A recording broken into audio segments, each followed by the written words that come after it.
आज का हमारा जो मुख्य विषय है जिसके ऊपर आज हम मनन करेंगे वो है मसीही का स्वभाव। हर एक विश्वासी चाहता है कि वो यीशु मसीह जैसा बन जाए। मैं पाकिस्तान में गया तो मैंने कई एक लड़के देखे उस टाइम, तो सब के बाल ऐसे थे, कानों में बाड़ियाँ थी। मैंने पूछा भाई तुम ऐसा क्यों हो? तो वो बता रहे कि हमारा जो आइडल है वो है सलमान खान और हम तो बिल्कुल उसकी तरह देखना चाहते हैं। तो मैंने कहा तो ये तो ठीक नहीं है भाई, मेरी तो भूख है कि मैं किसके समान हूँ? सोना नहीं है, किसके समान हूँ? यीशु के समान। तो बोलो यीशु मसीह की। आइए बाइबल उठाइए अपने हाथ में, ऐसे करके दिखाओ कितनों के पास बाइबल है। जिनके पास नहीं है तो आप अपने हाथ ऐसे ही कर लो। नींद उतर जाएगी, नींद आ रही मैं देख रहा हूँ काफ़ी लोगों को। आइए पढ़िए फिलिपियों 2 अध्याय, फिलिपियों उसका 2 अध्याय और उसका 5 वचन। ये बहुत फैमिलियर वर्स है, सब लोग जानते हैं, लेकिन हम इसके ऊपर आज मनन करने वाले हैं। फिलिपियों उसका 2 अध्याय 5 वचन सब मिलकर पढ़ेंगे। फिलिपियों 2 अध्याय 5 वचन सब मिलकर पढ़ेंगे। फिलिपियों 2 अध्याय 5 वचन। जैसा मसीह यीशु का स्वभाव था वैसा ही तुम्हारा भी स्वभाव हो। सब मिलकर पढ़ेंगे। 272 पेज फिलिपियों 2 अध्याय 5 वचन। जैसा मसीह यीशु का स्वभाव था वैसा ही तुम्हारा भी स्वभाव हो।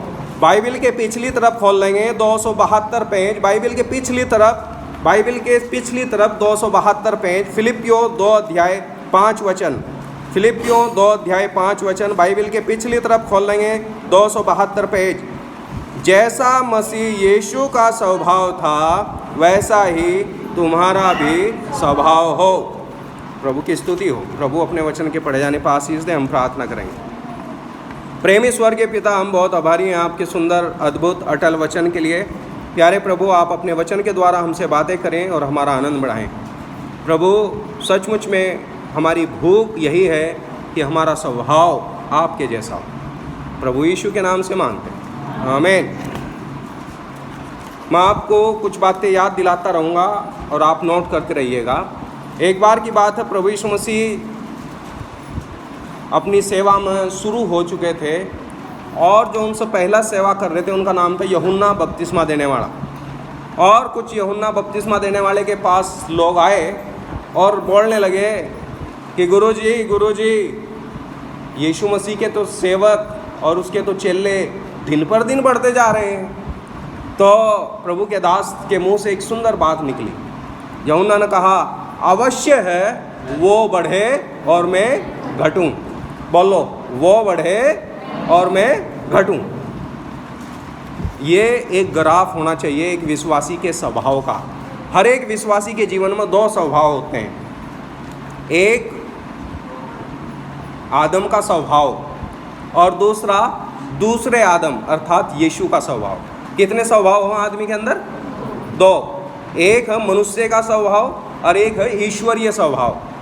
एक है गंदा स्वभाव, एक है बहुत अच्छा स्वभाव। तो कैसे हम बढ़ना घटना? मेरा मनुष्य का स्वभाव घटना चाहिए और यीशु मसीह का स्वभाव बढ़ना चाहिए। ठीक है, तो अब हम विचार करेंगे कि यीशु मसीह का स्वभाव बचपन से लेकर लास्ट तक कैसा रहा। अब बचपन की बात याद करो, जब प्रभु यीशु मसीह छोटा सा था, ठीक है, याद करो, तो उसके गार्जियंस यूसुफ और मरियम उसे लेकर एक बड़े पर्व में गए, मेले में गए। और वो कहाँ था? यरूशलेम के अंदर। और जब वो आ रहे थे तो अपनी गाड़ी, घोड़े, गधे, खच्चर लेकर जब वापस आ रहे थे तो यीशु मसीह उनसे बिछड़ गया। और जब घर आकर देखा तो देखा, अरे भाई वो तो नहीं है। फिर वो अपने रिश्तेदार के यहाँ गए, भाई वहाँ भी नहीं है। चाचा ताऊ का भी नहीं है। तो वो बेचारे घबरा गए और वो वापस आए। और जब वो वापस आए तो मंदिर में यीशु मसीह क्या कर रहे थे? अब आप पढ़िएगा लूका उसका 2 अध्याय। जो नहीं खोल सकते सिर्फ सुनते रहिएगा, नहीं तो हमारा टाइम बहुत ज़्यादा गड़बड़ हो जाता है। लूका उसका 2 अध्याय और उसका हम पढ़ेंगे 39 वचन 49, लूका 2 अध्याय 39 वचन। उसने उनसे कहा, तुम मुझे क्यों ढूंढते थे? क्या नहीं जानते थे कि मुझे अपने पिता के भवन में होना अवश्य है? यहाँ भी अवश्य शब्द आया, याद रखना। हमें मनुष्य रूप में घटना है और यीशु के स्वभाव में बढ़ना है, अवश्य है ये बात। और यहाँ यीशु मसीह जी ने कहा कि तुम मुझे क्यों ढूंढते हो? मुझे मेरे पिता के घर में होना अवश्य है। कहाँ थे प्रभु जी? पिता के घर में। पिता का घर का मतलब क्या है? भवन, चर्च। उस जमाने में मंदिर था यरूशलेम में। तो हर एक विश्वासी के जीवन का उद्देश्य क्या होना है? एक स्वभाव होना है। हमें कहाँ होना चाहिए? बोलो, हमें कहाँ होना चाहिए? प्रभु के घर में होना चाहिए। नंबर 2, अगर यहीं का यहीं आप पढ़ेंगे, हमारे अंदर एक भूख होनी चाहिए कि हम प्रभु के घर में रहें। और अगर आपको ध्यान हो, यूहन्ना 2 अध्याय में एक वचन लिखा गया, वहाँ प्रभु यीशु मसीह ने कहा, मैं पढ़ने का नहीं, आपको याद दिलाऊंगा, 2 अध्याय के 17 वचन में, कि तेरे घर की धुन मुझे खाए जाती है। क्या कह रहे? तेरे घर की धुन मुझे खाए जाती। तो आपके और मेरे अंदर एक लगन, एक धुन, एक झील होनी चाहिए। कहे के लिए? प्रभु के घर के लिए। मेरे ध्यान है एक वार्तांत, एक बार मैं कहीं रिश्तेदारी में था और मेरे पास जेब में 1 रुपया नहीं था और मैं घड़ी की तरफ को देख रहा, 9 बज गए और मैं रोना शुरू कर दिया। मेरे अंदर बिल्कुल आंसू आ गए। मैं प्रभु के घर में नहीं जा पा रहा हूँ क्योंकि मेरे पास पैसा नहीं है और मैं रिश्तेदारी में किसी को कह नहीं सकता। तो एक कोई मेरी रिश्तेदार आई और उसने कहा कि आज तो आपका सत्संग है, और उसने निकाल कर 50 रुपये दिए। जाओ, संसारिक औरत। आपके अंदर एक धुन होनी चाहिए, प्रभु आपके लिए रास्ते खोल देंगे। क्या धुन होनी चाहिए? मुझे मेरे पिता के घर में होना अवश्य है। देखो, अगर आप इससे पहले का किस्सा पढ़ो तो ये क्या कर रहा था वहाँ? प्रभु यीशु मसीह के बारे में अगर आप पढ़ोगे तो क्या कर रहे थे वहाँ? बताओ आप। चलो पढ़िए आप, 46 वचन पढ़ो। 46 वचन यहाँ मैं पढ़ता हूँ। और 3 दिन के बाद, लूका 2 अध्याय 46 वचन, और 3 दिन के बाद उन्होंने उसे मंदिर में उपदेशकों के बीच में बैठे और उनकी सुनते और उनसे प्रश्न करते हुए पाया। क्या कर रहा था? डिस्कशन, बाइबल डिस्कशन चल रहा। यीशु मसीह की धुन आप देख सकते हैं, यीशु मसीह का स्वभाव आप देख सकते हैं। पहला स्वभाव क्या देखा हमने? पिता के घर में होना है। दूसरा स्वभाव, वो बाइबल को बहुत अच्छी तरीके से जानते थे, बाइबल डिस्कशन कर रहे। आपके जीवन में Bible discussion, Bible study, Bible को खूब अच्छी तरीके से जानना अनिवार्य है। मैं आपको एक और इससे लिंक जोड़ देता हूँ। जब प्रभु यीशु मसीह उपवास में थे तो उपवास के बाद में शैतान आया और शैतान उसकी परीक्षा करने लगा। इसे उठा के बाहर ले जाओ। तो वो क्या करने लगे? वो प्रभु यीशु मसीह के साथ में बात करने लगे। और यीशु मसीह ने कैसे हराया उसे? प्रभु यीशु मसीह ने, अगर आप पढ़ोगे तो, वचन के आधार पर उसे हराया। बाइबल का, आपके पास बाइबल का ज्ञान होना बहुत अनिवार्य है, बहुत ज़रूरी है कि हमारे अंदर बाइबल का ज्ञान हो। तो पहला स्वभाव बताइए कोई? सब ध्यान इधर रखेंगे। पहला स्वभाव क्या है? हम लोगों को प्रभु के घर में होना चाहिए। हमारे अंदर एक उत्साह होना चाहिए, एक झील होनी चाहिए, एक लगन होनी चाहिए। हम भी कह सके तेरे घर की धुन मुझे खाए जाती है। दूसरी बात, आपके और मेरे अंदर एक स्वभाव होना चाहिए प्रभु के वचन को सीखने का। अरे बचपन था प्रभु जी का और वो उपदेश को बूढ़े बूढ़े बाल जिनके सफ़ेद दाढ़ियाँ, उनके साथ डिस्कस कर रहे और वो चकित हो गए। अरे ये छोटा नन्हा बालक ये इतने ऐसी कैसी बातें करता, हाँ कैसी बातें करता। आपके पास बाइबल का सही ज्ञान होना चाहिए। आपके अंदर एक धुन होनी चाहिए वचन के लिए, एक स्वभाव होना चाहिए उसके वचन को सीखने और सिखाने का। ठीक है, हम प्रभु यीशु मसीह के जीवन के ऊपर, उसके कैरेक्टर के ऊपर, उसके माइंड के ऊपर स्टडी ले रहे हैं और हमने देखा कि प्रभु जी के घर की धुन जैसे प्रभु जी को थी हमारे अंदर भी होनी चाहिए। अब हम देखेंगे प्रभु यीशु मसीह ने अपने हृदय के बारे में क्या कहा। आप पढ़िए मत्ती 11 अध्याय, उसका हम लोग पढ़ेंगे मत्ती 11 अध्याय और उसका 29 वचन। उसका एक स्वभाव जो प्रभु जी ने खुद बताया कैसा स्वभाव था।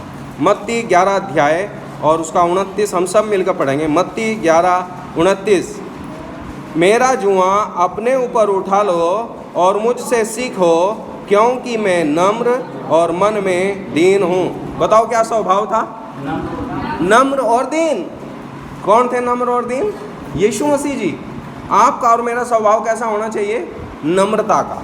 देखिए, अगर हम 8वीं पढ़ लेते हैं तो हम अकड़ के चढ़ना शुरू करते हैं, क्योंकि हम 8वीं का ज्ञान हो गया। हम इंटर कर लेते हैं तो फिर और ज़्यादा हम सीना तान के चलते हैं, घमंड पैदा हो गया। और अगर आपने कोई डिग्री कर ली तो और ज़्यादा घमंड हो जाएगा। लेकिन आप समझ लो कि आपके अंदर ऐसा स्वभाव हो कि आप सब कुछ जानते हुए भी बिल्कुल साधारण दिखे। यीशु मसीह ऐसा ही तो था।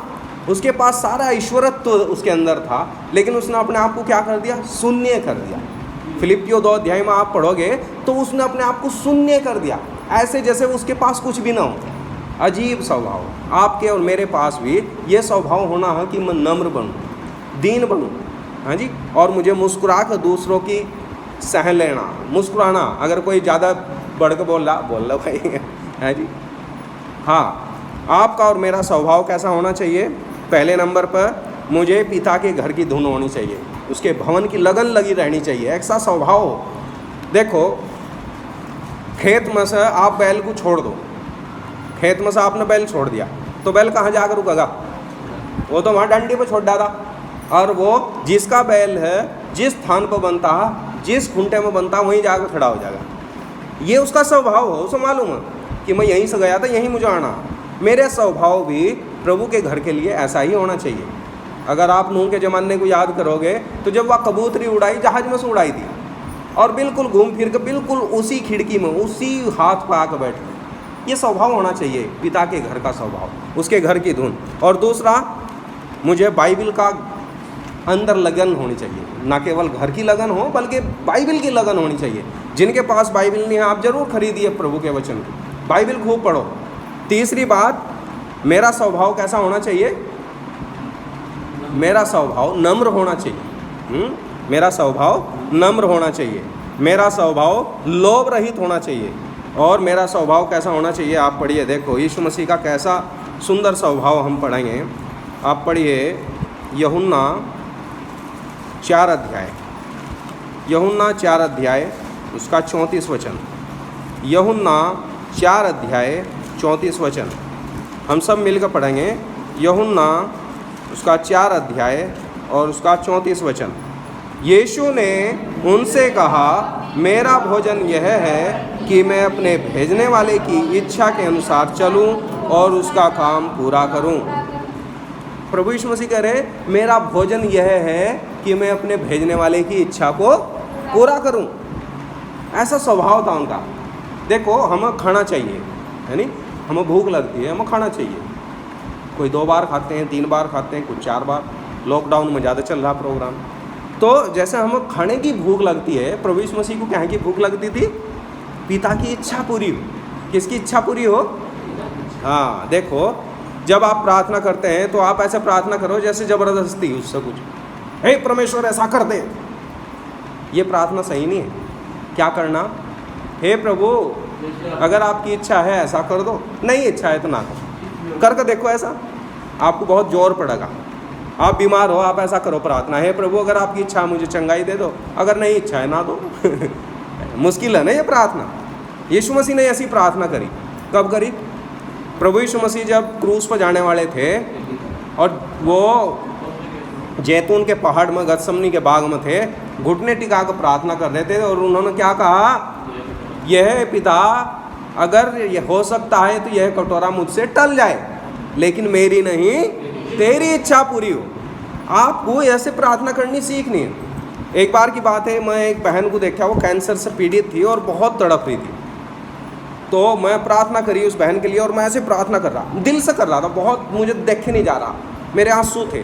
मैंने कहा, हे प्रभु आज इसे बिल्कुल ठीक कर दो। ये मेरी प्रार्थना थी। मेरे साथ एक बुजुर्ग भाई, वो बहुत मेरे से तो 50 साल आगे का अनुभव था, और उसने प्रार्थना करी हाथ जोड़ कर, हे प्रभु अगर आपकी इच्छा है ये ठीक करना तो कर दो प्रभु, नहीं तो आप इसे शांति के साथ अपने पास बुला लो। किसकी प्रार्थना सुनी प्रभु ने? मैं तो पूरी जान लगा पूरी प्रार्थना करी, वहाँ भी करी, घर में भी आकर करी, बहुत प्रार्थना करी, क्योंकि मुझसे वो तड़पती हुई नहीं दिखे जाए। लेकिन उस आदमी ने सिर्फ छोटी सी प्रार्थना करी। उसने कहा, हे प्रभु, अगर आपकी इच्छा है इस बहन को चंगा करो तो कर दो, अगर आपकी इच्छा नहीं है तो आप इसे शांति के साथ अपने पास बुला लो। और 2 घंटे के बाद में पता लगा कि वो बहन जो प्रभु के पास चली गई। यानी हमें उसकी इच्छा के लिए प्रार्थना करनी, ये हमें सीखना। प्रभु यीशु मसीह ने ऐसे ही प्रार्थना करी और ऐसे ही सिखाई भी। उसकी जो मुख्य प्रार्थना है, जब प्रभु यीशु मसीह ने अपने चेलों को प्रार्थना करनी सिखाई, तो उसमें क्या शब्द था कि जैसे तेरी इच्छा स्वर्ग में पूरी होती है वैसे ही पृथ्वी पर भी हो। हम लोगों को प्रभु की इच्छा के लिए जीना, ये हमारे स्वभाव का एक मुख्य अंग होना चाहिए। तो प्रभु यीशु मसीह कैसे प्रार्थना करते थे? उसकी इच्छा के लिए। कैसे जीतते थे? उसकी इच्छा के लिए। आपका और मेरा जीवन भी, आपका और मेरा स्वभाव भी ऐसा हो। अब हम जाएंगे कौन से नंबर पर? 4थे नंबर पर। देखिए प्रभु जी का कैसा स्वभाव था। मरकुस उसका 6 अध्याय, मरकुस उसका 6 अध्याय और उसका 34 वचन पढ़ेंगे। मरकुस हम सब मिलकर पढ़ेंगे। मरकुस 6 अध्याय और उसका 34 वचन, और 33 और 34 भी पढ़ सकते हैं इकट्ठा। बहुतों ने उन्हें जाते देखकर पहचान लिया और सब नगरों से इकट्ठे होकर वहाँ पैदल दौड़े और उससे पहले जा पहुँचे। उसने उतरकर बड़ी भीड़ देखी और उन पर तरस खाया, क्योंकि वे उन भेड़ों के समान थे जिनका कोई रखवाला ना हो, और वह उन्हें बहुत सी बातें सिखाने लगा। यहाँ कैसा स्वभाव है प्रभु जी का, बताओ? पता नहीं लगा? 34 वचन, उसने उतरकर बड़ी भीड़ देखी और उन पर तरस खाया। कंपेशन, तरस की भावना आपके और मेरे अंदर जब आप लोगों को देखते हैं, जब आप शराब के ठेके पे जाते हैं और आप देखते हैं लॉकडाउन में भी 1 किलोमीटर लंबी लाइन लग रही है, तो आपको मजाक नहीं करना, बल्कि आपको उनके ऊपर तरस आना चाहिए। हे प्रभु, शैतान ने इनकी आंखें बंद कर दी, तरस आना चाहिए। प्रभु आप दया करो, इनकी आँख खोल दो, इनका उद्धार करो। जब आप लोग देखते हैं कि कैसे लाइन लगकर आज मूर्ति के सामने पानी को चढ़ा रही, पता नहीं कैसे कैसे मूर्तियों को मान रहे, तो आपको ये कहना है, प्रभु मुझे बड़ा दुख है। उस अद्वैत परमेश्वर को ये इतना छोटा सा पत्थर समझ रहे। हे प्रभु, इनकी आंखें खोल दो। आपके अंदर, मेरे अंदर इस भीड़ के लिए तरस होना चाहिए। जब ये गुटखा खा रहे, गंदे काम कर रहे, भांग पी रहे, शराब पी रहे, कैसे गंदे गंदे काम में फंस के, जुआ सट्टे में फंस गए, हमें क्या कहना है? प्रभु आप इन्हें माफ़ करो। तरस खाना।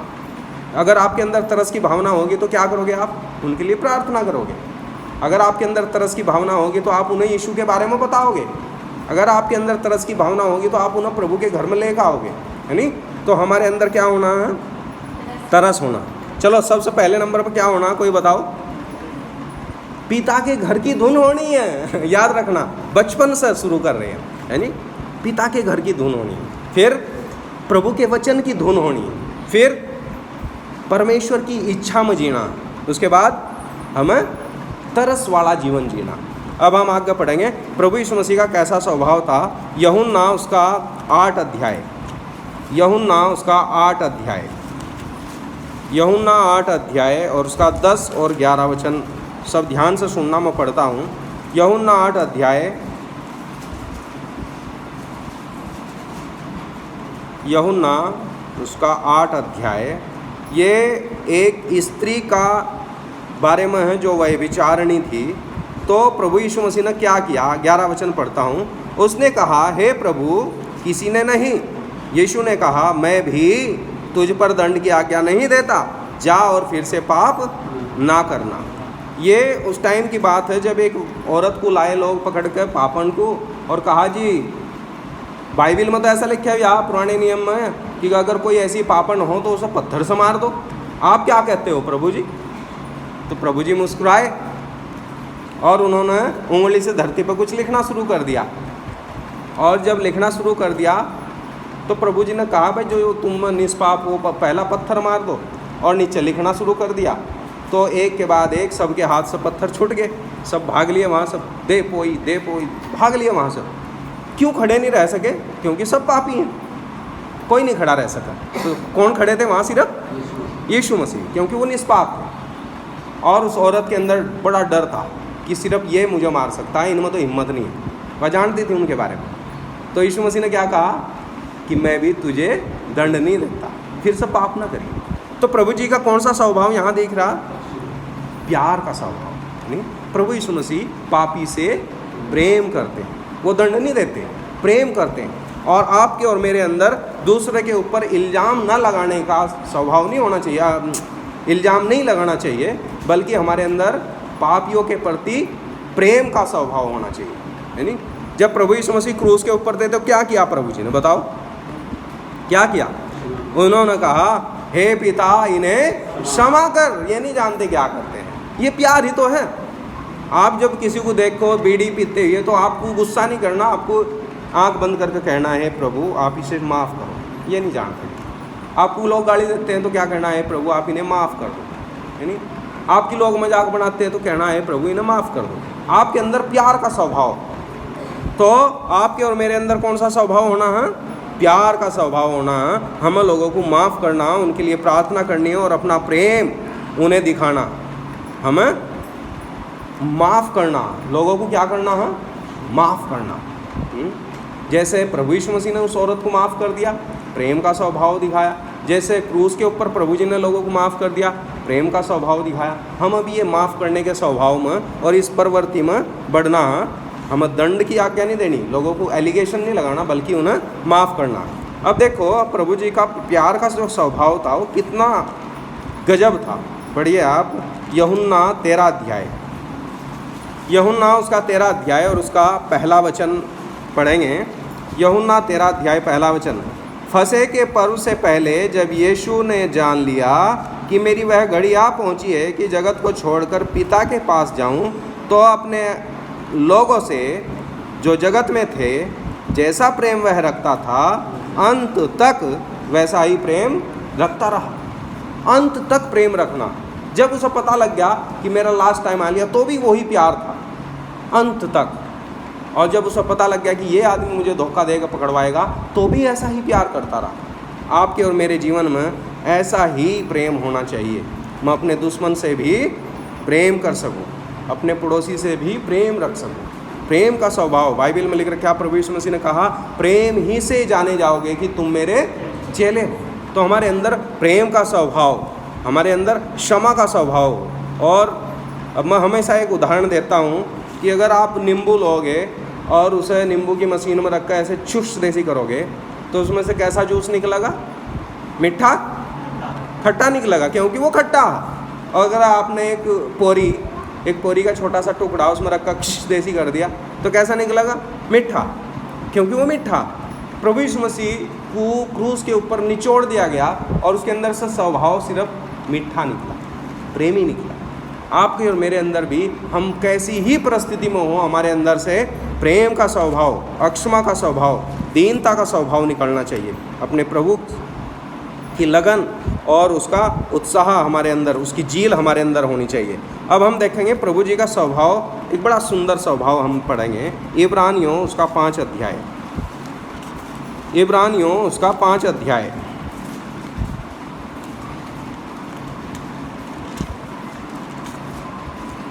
इब्रानियों उसका 5 अध्याय और हम पढ़ेंगे उसका 7 वचन।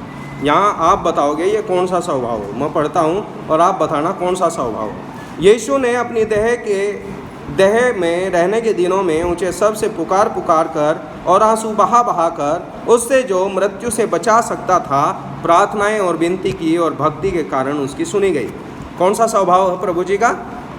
प्रार्थना का स्वभाव।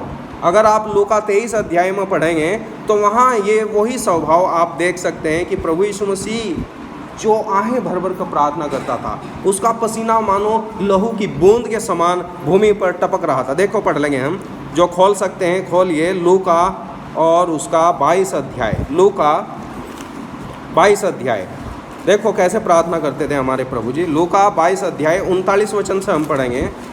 लूका 22 अध्याय 123 पेज, लूका 22 अध्याय 39 वचन से। तब वह बाहर निकलकर अपनी रीति के अनुसार जैतून के पहाड़ पर गया और चेले उसके पीछे हो लिए। नोट कीजिए, अपनी रीति के अनुसार। कैसे प्रार्थना थी उसकी? उसका एक डेली का रूटीन था, ऐसे ही करता था वो। तो अपनी रीति के अनुसार गया। फिर आगे 40 वचन, उस जगह पहुंचकर उसने उनसे कहा, प्रार्थना करो कि तुम परीक्षा में न पड़ो। और वह आप उनसे अलग एक ढेला फेंकने की दूरी पर घुटने टेक कर प्रार्थना करने लगा। कैसे प्रार्थना करता था? घुटने टेक कर। फिर, हे पिता, यदि चाहो तो ये कटोरा मेरे पास से हटा ले, तो भी मेरी नहीं तेरी इच्छा पूरी हो। तब स्वर्ग से एक दूत उसको दिखाई दिया जो सामर्थ्य देता था। वह अत्यंत संकट में व्याकुल होकर और भी हार्दिक वेदना से प्रार्थना करने लगा, और उसका पसीना मानो लहू की बड़ी बड़ी बूंदों के समान भूमि पर टपक गिर रहा। तो हम देख सकते हैं यीशु मसीह कैसे प्रार्थना करते थे। आंसू बहा बहा कर, आहें भर भर कर, बयान से बाहर, बहुत हार्दिक वेदना से प्रार्थना, घुटने टेक कर, अपनी रीति के अनुसार। आपका और मेरा प्रार्थना का जीवन भी ऐसा ही होना चाहिए। अब हम देखेंगे प्रभु यीशु मसीह का, ये तो प्रार्थना का स्वभाव था, एक स्वभाव है उसका जीवन कैसा था। हम पढ़ लेंगे जल्दी जल्दी। आप पढ़िए पहला पत्रस। प्रभु यीशु मसीह का जीवन कितना खूबसूरत था। हम पढ़ेंगे पहला पत्रस 2 अध्याय। इब्रानियों के बाद में है पहला पत्रस और उसका 2 अध्याय। इब्रानियों के बाद में याकूब आएगा और याकूब के बाद में पत्रस आएगा। पहला पत्रस 2 अध्याय और उसका 22 और 23 वचन हम पढ़ेंगे। 2 अध्याय 22 और 23 वचन। ना तो उसने पाप किया और ना उसके मुंह से छल की कोई बात निकली। वह गाली सुनकर, आगे क्या लिख रखा? गाली सुनकर गाली नहीं देता था और दुख उठाकर किसी को भी धमकी नहीं देता था, पर अपने आप को सच्चे न्यायी के हाथ में सौंपता था। कैसा जीवन था उसका? मालूम है ना कैसा जीवन था? कैसा जीवन था? पवित्र जीवन था। देखो, जब प्रभु यीशु मसीह क्रूस के ऊपर थे, आपको मालूम है ना, जब क्रूस पर थे तो लोग गाली दे रहे थे। तो क्या प्रभु जी गाली दे रहे थे उन्हें? नहीं, लोग उन्हें दुख दे रहे थे, वो कुछ नहीं कर रहे थे। वो शांत थे और लोग उन्हें भला बुरा, और उन्होंने ऐसा जीवन जिया बड़ा खूबसूरत। और तो और जो उनके दुश्मन थे उन्होंने क्या कहा उसके बारे में? जो दुश्मन थे उन्होंने कहा, इस धर्मी के मामले में हाथ ना डालना। देखो, जो पिलातुस था उसकी पत्नी ने क्या कहा? उसने कहा, इस धर्मी के मामले में हाथ न डालना। उन्हें मालूम था ये पवित्र जीवन है। देखो दुश्मनों की क्या गवाही थी प्रभु जी के लिए। मत्ती 27 अध्याय 19 वचन में पढ़ रहा हूँ। जब वह न्याय की गद्दी पर बैठा हुआ था तो उसकी पत्नी ने उससे कहला भेजा, तू उस धर्मी के मामले में हाथ न डालना। उस औरत की क्या गवाही है बताइए? वो कह रही, इस धर्मी के मामले में हाथ न डालना। रात को मन ने सपने में देखा, बड़ा दुख उठाया मन ने। तो दुश्मन की गवाही थी कि प्रभु यीशु मसीह का जीवन पवित्र था। अब उसकी क्या, हाकिम की क्या गवाही थी? पढ़िए 23 वचन अगले पेज पर यहाँ लिखा गया, हाकिम ने कहा, क्यों? उसने क्या बुराई की है? वे कहने लगे कि भाई बताओ क्या करें हम आज के दिन। उन्होंने कहा, जी बरअब्बा को छोड़ दो। उसने कहा, यीशु मसीह का क्या करना? उसने कहा, जी इसे क्रूस पे चढ़ा दो। तो हाकिम के मुंह से क्या निकला? उसमें क्या बुराई है? क्योंकि वो कोई भी आदमी उसके अंदर बुराई नहीं ढूंढ पाया। देखो अब दूसरे लोग क्या कह रहे हैं। देखो इसने, पिलातुस ने क्या कहा 24 वचन में, जब पिलातुस ने देखा कि कुछ बंद नहीं पड़ता परंतु उसके विपरीत हुल्लड़ बढ़ता जाता है, तो उसने पानी लेकर भीड़ के सामने अपने हाथ धोए और कहा, मैं इस धर्मी के लहू से निर्दोष हूँ। उसने कहा ये धर्मी है। दुश्मन क्या कह रहे? वो धर्मी है, वो पवित्र है, वो निर्दोष है, उसके अंदर कोई बुराई नहीं है। और तो और देखो वहाँ के सिपाही क्या कह रहे, सूबेदार ने क्या कहा। देखो इसका 54 वचन पढ़ रहा हूँ मैं। तब सूबेदार और जो उसके साथ यीशु का पहरा दे रहे थे भूकंप और जो कुछ हुआ था देखकर अत्यंत डर गए और कहा, बताइए क्या कहा? सचमुच, हाँ जिनके पास बाइबल है पढ़ो, सचमुच यह परमेश्वर का पुत्र है। ये गवाही थी दुश्मनों की। तो यीशु मसीह का जीवन कैसा था बताइए? पवित्र था। बाइबल में लिख रखा, तुम्हारा स्वभाव लोभ रहित हो। हाँ, हमारा स्वभाव कैसा होना चाहिए? इब्रानियों में लिखा गया तुम्हारा स्वभाव लोभ रहित हो। जैसा यीशु मसीह का स्वभाव लोभ रहित था, ऐसा ही आपका और मेरा स्वभाव भी लोभ रहित हो। अब हम देखेंगे आपके और मेरे लिए प्रभु की क्या योजना है, प्रभु क्या चाहते हैं, मैं और आप कैसा जीवन जिए। और बाइबल बताती है इब्रानियों के अंदर पहला पतरस के अंदर, पहला पतरस 2 अध्याय जो हमने अभी पढ़ा, वहीं हम पढ़ेंगे 21 वचन। पहला पतरस 2 अध्याय हम सब लोग मिलकर पढ़ेंगे। पहला पतरस 2 अध्याय और 21 वचन सब मिलकर पढ़ेंगे। और तुम इसी के लिए बुलाए भी गए हो, क्योंकि मसीह भी तुम्हारे लिए दुख उठाकर तुम्हें एक आदर्श दे गया है कि तुम भी उसके पद चिन्हों पर चलो। आपके और मेरे लिए आज क्या असाइनमेंट दिया प्रभु ने, क्या होमवर्क दिया? तुम भी उसके पद चिन्हों पर चलो। बताइए आज आपको क्या काम दे रहे प्रभु जी? आज आपको जैसा स्कूल में दे दे ना काम, भाइयों काम है होमवर्क, घर जाकर करिए, तो क्या काम दिया आपको और मुझे? तुम भी उसके पद चिन्हों पर चलो। किसके पद चिन्हों पर चलना?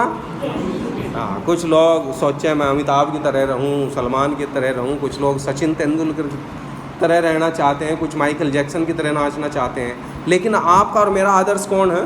बताइए, बोलो जोर से और जोर से, यीशु मसीह। आपको किसके पीछे चलना है बताइए? यीशु के लिए। और कैसा जीवन जीना है? यीशु जैसा। कैसा बनना है? यीशु जैसा। बाइबल बताती है कि यीशु मसीह जब उपदेश देता था तो कैसे देता था? वो अधिकारी के समान। वो ऐसे नहीं सहज सहज बोल रहा था, बहुत अधिकारी के समान बोलता था। दुष्ट आत्माओं को डांटता था, अधिकार के समान डांटता था। बीमारियों को अधिकार के समान। और जीवन कैसा था? पवित्र। जीवन कैसा था? नम्र। जीवन कैसा था? करुणा से भरा, प्रेम से भरा हुआ, तरस से भरा हुआ, अक्षमा से भरा हुआ। आपका और मेरा जीवन कैसा होना चाहिए? ये एक सोचने का विषय है। और आज हमने जो क्लाइमैक्स पर पहुँचे वो यही है कि तुम्हारा जीवन यीशु के जैसा हो। हमें एक आदर्श दिया गया है और हम प्रभु यीशु मसीह के पद चिन्हों के ऊपर चलना। प्रभु अपने वचन के ऊपर आशीष दे। आइए हम प्रार्थना करेंगे।